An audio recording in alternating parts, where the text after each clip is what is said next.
오늘 그 행사가 둘 이상의 지속 가능 목표거든요. 근데 유엔에서 2015년에 17개의 목표를 만들었습니다. 그 17개의 목표는 이제 지구가 지속 가능하게 발전하기 위한 목표인데요. 이 목표를 다 달성해야 지속 가능하다는 겁니다. 우리가 지속 가능성을 설명할 때 보통은 그 이렇게 산에 절벽이 있는 그림을 보통은 이제 비유를 해서 설명을 하는데요. 열심히 산을 올라가요. 올라가는데 절벽이 있거든요. 성장하는 것 같죠? 아주 빨리 가면 빨리 절벽으로 떨어집니다. 천천히 가면 상당히 지속 가능하게 발전할 수 있죠. 분명히 우리는 그 지구라는 공간에서 한정된 공간에 살고 있고, 또 우리가 쓸 수 있는 자원도 한정돼 있습니다. 이런 한정된 자원과 공간 안에서 우리가 이제 계속 성장만 추구해 가다가는 지속 가능성 하지 않은 거죠. 그래서 저희가 그 17개 목표 중에 지금 이 기후 변화와 취약계층에 관련된 목표를 2개를 찾는다면은 넘버 원 목표 노 퍼버티, 네, 그 다음에 13번째 목표 클라이밋 액션 이렇게 되겠는데요. 다른 목표는 그럼 관련이 없을까요? 우리가 기후 변화에 대응을 잘 못해 가지고 이런 그 재난의 그 이재민이 발생하면은 그 뭐 제로 헝거 이게 목표가 달성이 안 되겠죠. 그리고 뭐 굿 헬스 이것도 이제 소원한 일이고요. 그 다음에 뭐 여러 가지 뭐 일자리라든가 이코노믹 그로스도 방해를 받겠죠. 뭐 재난에 대비를 못한다는 것은 서스테이너블 시티나 아니면 뭐 커뮤니티가 이루어지지 않는다는 거고요. 그리고 이제 기후는 사실 라이프 빌로우 워터 또 라이프 온 랜드 이런 거하고 또 관련이 또 있습니다. 그리고 파트너십과 네트워킹이 기후 대응을 위해서 필요하죠. 사실 오늘 이 기후변화 취약계층은 첫 번째와 13번째 목표뿐만 아니라 사실은 17개 대부분의 목표를 담고 있습니다. 이 주제가. 그래서 제목이 둘 이상의 지속 가능 목표로 잡아본 겁니다.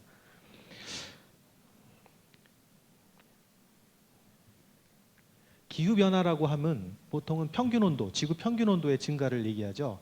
그래서 산업혁명 이후에 1880년 이후에 지금까지 0.85도 정도 올라갔다고 합니다. 네, 온도가 올라가는 것은 우리가 북극 해빙이 녹는 것을 보면 알 수 있고요. 1979년 이후로 이 면적이 한반도가 아니라 남한의 한 10배 되는 면적입니다. 사라졌고요. 그리고 온도가 올라가다 보면 열팽창과 그리고 이제 육빙의 그 감소로 또 해수면이 19cm나 100년 동안 상승을 했습니다. 그리고 기후변화가 일어나면 곡물 생산량도 1도당 5%씩 감소한다고 하고요. 식량이 이제 줄어드는 거죠. 그리고 이런 원인이 뭐 자연적인 변동도 있지만 장기적인 추세로 봤을 때는 온실가스 증가로 많은 과학자들이 주목하고 있습니다. 특히 우리가 이제 걱정하는 것은 재해수입니다. 1970년 이후로 재해수가 400% 증가했다고 합니다. 그 재해수가 400%가 여러 군데서 또 균일하게 재해가 많이 발생했으면 좋겠는데 그렇지 않고요. 상당히 불공평하게 일어나고 있습니다. 지금 보시는 바와 같이 재해는 특히 아시아 지역에서 제일 많고요. 대륙별로 보면. 그리고 그 아시아 중에서도 우리가 살고 있는 동아시아가 아니고 사실 동남아시아, 개발도상국이 모여 있는 동남아시아, 미얀마, 캄보디아, 필리핀, 인도네시아, 인디아 이런 곳에서 많이 일어납니다. 이런 재난을 예측하기 위해서 저희 분야인 대기과학 분야에서는 많은 그 방법을 써서 재난을 어떻게든 예측을 하려고 하죠. 예측하는 학문이 2가지가 있다고 하는데요. 대기과학하고 그 다음에 점성술입니다.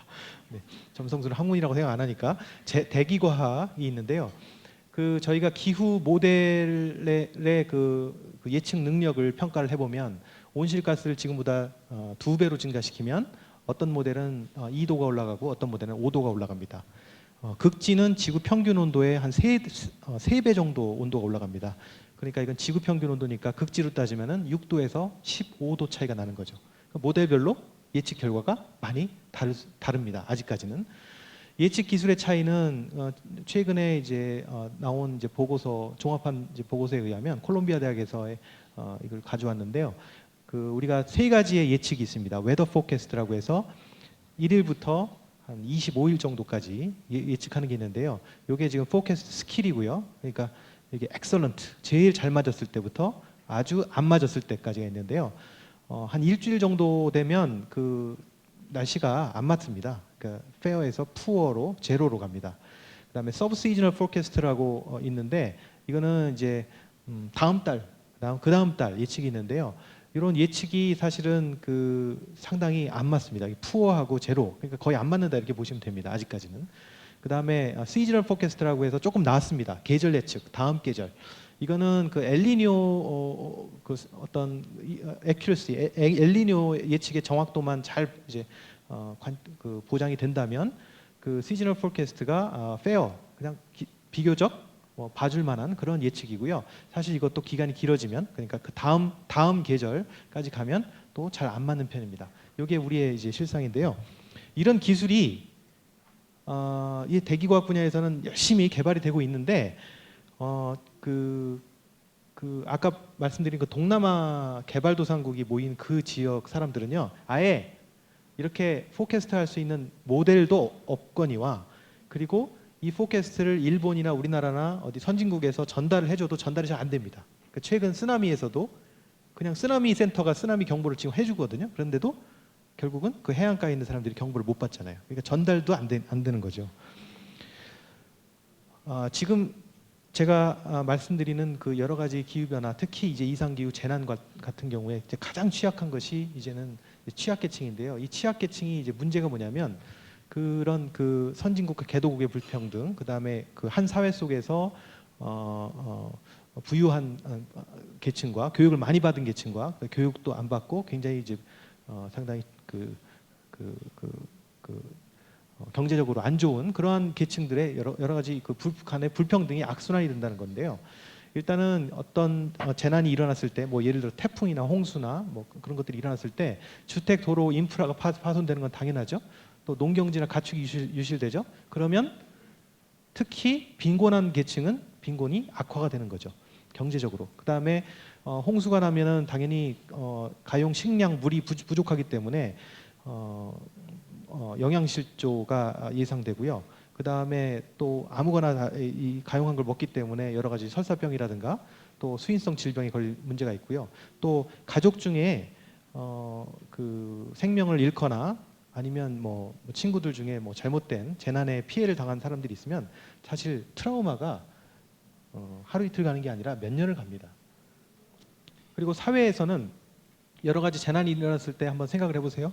우리가 편의점 같은 데 가서 이제 편의점 문을 부수고 거기서 생필품을 꺼내오고 그런, 사실 평상시에는 이제 의식 있는 시민이 할지라도 굉장히 위급한 상황이 되면은 집단 폭력의 위험성이 있습니다.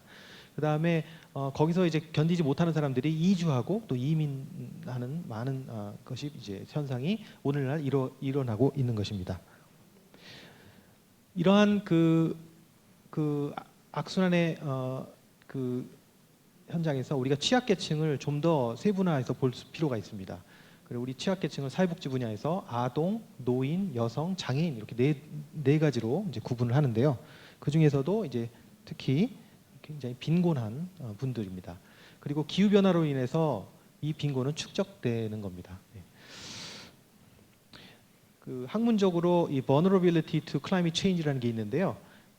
어떤 기후 변화에 굉장히 악영향을 받고 거기에 그런 여러 가지 지오피지컬, 바이올로지컬, 소셜, 이코노믹 시스템이 이제 영향을 받는 그런 정도를 의미하는데, 그런 정도가 학문적으로 이제 아동, 노인, 여성, 장애인에 특히 많다고 하는 것이 잘 알려져 있습니다. 유니세프와 WHO의 보고에 의하면 전 세계 1억 6천만 명의 아이들이요 지금 굉장히 건조한 가뭄이 아주 심각한 곳에서 살고 있다고 합니다. 그리고 전 세계 5억 명의 아이들이요 홍수의 위험에 있는 지역에서 살고 있습니다. 그리고 그런 홍수나 이제 수해 때문에 50만 명의 이제 5살 미만의 우리 자녀들이 매해 목숨을 잃고 있습니다. 그다음에 다른 이제 문헌에서 보면 노인에 대한 문제를 지적하기도 합니다. 예전 그 허리케인 카트리나 2005년에 발생했던 그 카트리나 재해에서 무려 60세 이상의 노인이 전체 희생자 중에 75%를 차지했고요. 그리고 이제 우리가 고령화 사회로 간다고 학회장님께서 아까 말씀도 하셨지만 우리 전 세계로 보면 60세 이상의 이제 고령자 중에 3분의 2가 어디 삽니까? 아까 동남아와 같은 개발도상국, 그러니까 저소득, 그다음에 중간소득을 갖고 있는 나라에 살고 있습니다. 이렇게 디제스터에 상당히 취약한 구조를 갖고 있습니다. 여성도 문제입니다. 여기 지금 여성분들이 많이 계셔가지고 우리가 젠더 이슈를 논하지 않을 수 없는데요. 그 기후 변화로 인해서 이제 그 소득 및 식량 공급의 위험에 처하면요, 위험이 이제 공급에 문제가 생기면 남성보다 여성이 그 위험에 노출될 확률이 더 높습니다. 동남아에서 70%의 여성이 아시아 2004년에 아시아에서 쓰나미가 일어났는데요. 희생자의 70%가 여성이었고요. 그 해변에서 뭔가 일을 하고 있었겠죠. 그리고 이제 아동하고 합해서 보면 그 남성보다 14배의 희생자가 나온다. 그러니까 평균적으로 그런 그 UNDP의 보고서 내용이 있습니다. 그리고 사회 문화적 규범으로 인해서 여성의 활동 공간이 부족해서 기후 변화 관련 정보가 한계가 있고요. 또 여성이 왠지 모르게 우리나라가 특히 그런 것 같은데 자녀에 대한 책임이 기후 변화에 여성을 더욱 취약하게 만드는 또 요인이 되기도 합니다. 하지만 반대로 생각하면 여성을 잘 교육시키면 여성이 잘 교육되면 그 자녀들이 재난이나 뭐 그런 것에 이제 취약성을 이제 해소하는데 큰 이제 세대 간 이제 교육이 되는 것이죠. 이제 끝으로 이제 장애인에 대해서 말씀드리겠습니다. 예를 들자면 이제 그 루이지애나에 그 스톰이 발생했는데요. 986명의 희생자 중에 103명이 장애인이었습니다. 그 너싱 홈에서 이제 그 장애인이 그 시체가 이제 발견됐고요. 장애인은 당연히 여러 그 의료 서비스 이용이나 이제 정부에 굉장히 낮은 접근성을 갖고 있고요. 또 일을 못하다 보니까 빈곤하고 실업률이 높고 교육 수준도 낮습니다. 사회적 위험 요인이 되고 있습니다. 네, 그래서 이제 대응 방안을 한 3가지 정도 말씀드리고 이제 마무리를 하려고 합니다. 제 발제를. 제가 첫 번째 말씀드린 건 저는 제가 과학자라서 그런 것보다도 과학기술하고 사회과학하고 너무 지금 동떨어져서 가고 있었는데요. 저는 이제 과학기술이 대응 방안 하나가 될 수 있다고 생각합니다. 요즘에 리버스 이노베이션이라고 해서 혁신을 하는데 상당히 그 개발도상국이나 어떤 취약계층에 맞게 이노베이션 하는 것도 중요하거든요.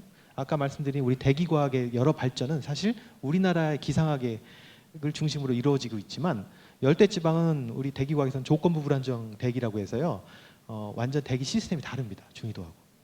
우리는 중국에서 비구름이 우리나라로 오는 시스템이지만 열대지방은 라면물이 끓으면 위로 솟구치듯이 그냥 한두 시간 전에 그냥 맑은 하늘에 갑자기 안정하다가 조건부 불안정이니까 조건이 되면은 확 올라와서 대류가 형성되고 거기서 소나기가 내립니다. 네.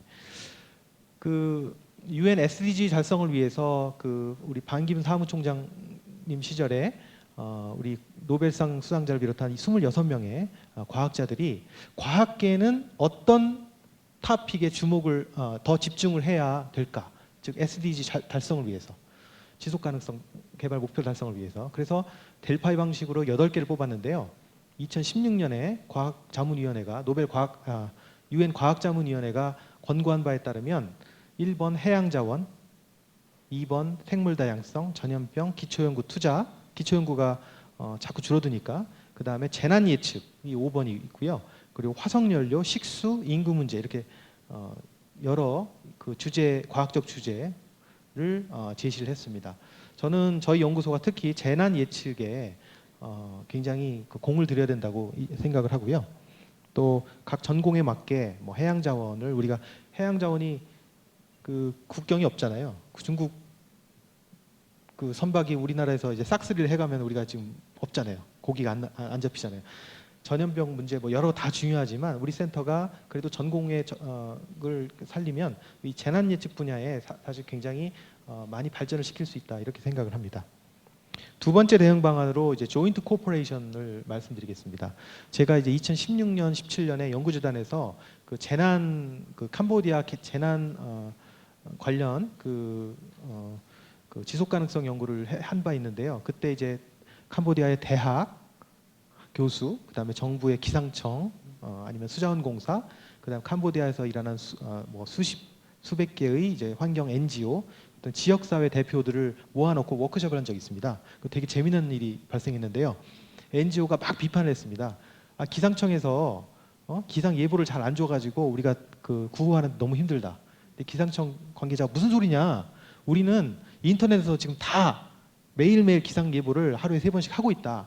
NGO가 그걸 알려줘야지 그거를 안 알려줘가지고 우리가 몰랐다. 이렇게 서로 얘기를 하고요. 그래서 같은 테이블에 앉아 있으니까 좋더라고요. 서로 이해를 하더라고요.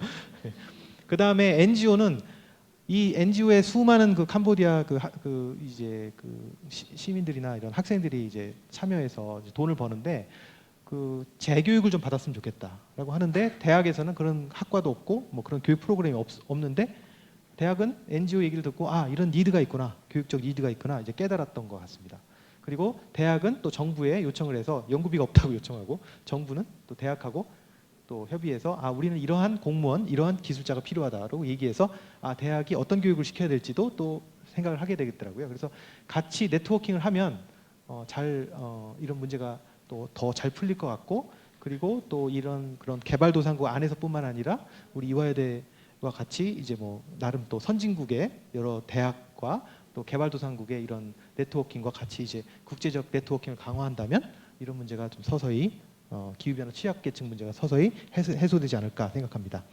그리고 세 번째로 제가 사회적 기업의 기능에 대해서 좀 중요하다고 생각합니다. 이 사회적 기업의 기능은 여러 그 프로젝트를 하면서 느낀 건데 그 프로젝트는 이제 돈입니다. 이제 재정이 부족한 상태에서 지속 가능함을 추구하다 할 수는 없지 않습니까?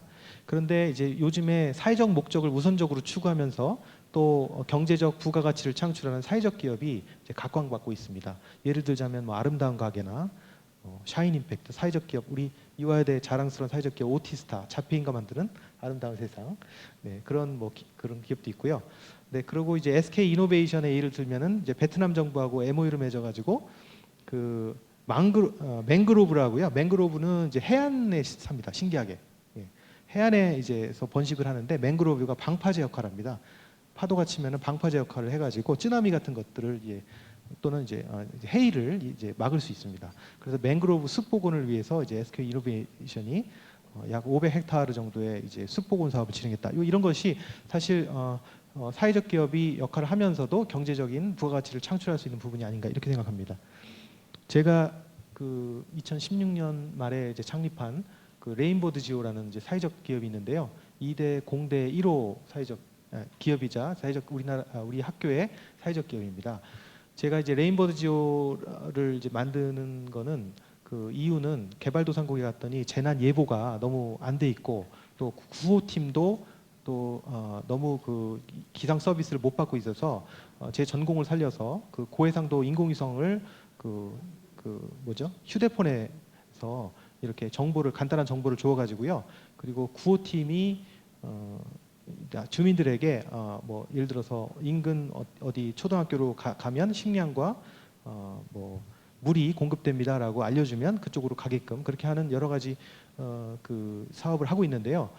그 제가 이제 그때 생각했던 게 이제 우리가 과학 기술도 도입하고 또 공동 협력해서 사회적 경제 개념을 도입한 어떤 것을 창출하다. 이게 지금 최근에 저희가 또 사회적 기업 그 투자도 받고 했습니다. 그래서 이런 것들을 제가 이제 그 우리 주요 대응 방안으로 제시를 합니다. 지금 구글 플레이 스토어나 앱 스토어에 가시면 레인보드를 치시면 앱을 다운받으실 수 있습니다. 우리나라에서 잘 됩니다. 끝으로 비전을 간단하게 말씀드리겠습니다. 저희 센터 비전은 이러한 여러 난제들을 이제 해결하는 그런 이제 선두적인 역할을 하고 싶고요. 이제 과학의 기반을 바탕을 두고 싶고요. 그 다음에 지역사회나 우리 산업계나와 이제 공유 가치를 창출해서 우리의 기술이 산업계에 도움이 될 수 있도록 하고 싶습니다. 그리고 여러 가지 난제가 있어서 어제 오늘 또 미세먼지에 관련해서도 여러 가지 또 보도가 많이 나오고 있는데요. 그런 건전한 과학 토론 문화를 좀 정착하고 싶고요. 그리고 다양한 해외 연구기를 통해서 궁극적으로 저는 인재 양성을 좀 하고 싶습니다. 이 센터에 아주 귀한 멤버가 있습니다. 제가 이제 대표 센터의 센터장이지만 하지만 저만 센터가 아니고요. 우리 박성희 교수님, 최정인 교수님, 이지희 교수님, 이창희 교수님, 민배영 교수님, 안명 교수님께서 또 그분들의 또 학생 연구원들이 다 있고요. 그리고 박사 5분, 전임 연구원 이혜원 박사님, 오늘 사회 재밌게 봐주시고 계신 김성일 박사님, 또 이윤경 박사님, 전혜숙 박사님, 그리고 싱창 박사님, 대만 분입니다. 네, 여기서 이제 같이 오셔가지고 이제 이런 비전을 함께 달성하도록 하겠습니다. 경청해 주셔서 대단히 감사합니다.